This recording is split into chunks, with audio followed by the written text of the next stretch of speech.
In 1816, the gold standard, an economic unit of account based on a fixed quantity of gold, was officially adopted, and the world reserve currency became the British pound sterling. In 1914, after World War I, nations attempted to revive the gold standard, but it collapsed during the Great Depression. Also in 1914, the Federal Reserve Bank, a private company, was born. After Britain was devastated by World War II, they were no longer a superpower, and so the global reserve currency needed to be reset. In 1944, at the Bretton Woods Conference, the US dollar became the new global reserve currency. This established America as the dominant power in the world economy, giving America the sole ability to print dollars.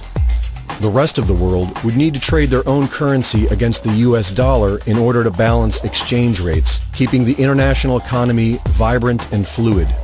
But by the 1960s, the United States had printed more USD than their gold reserves could cover. And by 1970, a growing American trade deficit was undermining the value of the dollar. On August 15, 1971, President Richard Nixon brought an end to the gold standard. Federal Reserve notes, a fiat currency backed by debt rather than gold, became the new standard. This is basically no different than an IOU. As one would expect, right after President Nixon gave his speech, inflation began to rise and America's biggest export became debt. The creation of the petrodollar gave the U.S. even more sway over world economies, and today the international debt has become untenable. And many are saying another global currency reset is needed. Historically, the gold standard has been the most stable economy we have known, but gold can be manipulated and disruptive as well. Some are suggesting that cryptocurrency could be the solution. Crypto is run by an algorithm and can be designed to meet specific needs. The global currency needs to have fluid supply, and the limited gold supply failed to keep up with economic growth. A sovereign-free, algorithm-based alternative could potentially be more stable. China is almost ready to launch their own cryptocurrency, DCEP, short for Digital Currency Electronic Payments.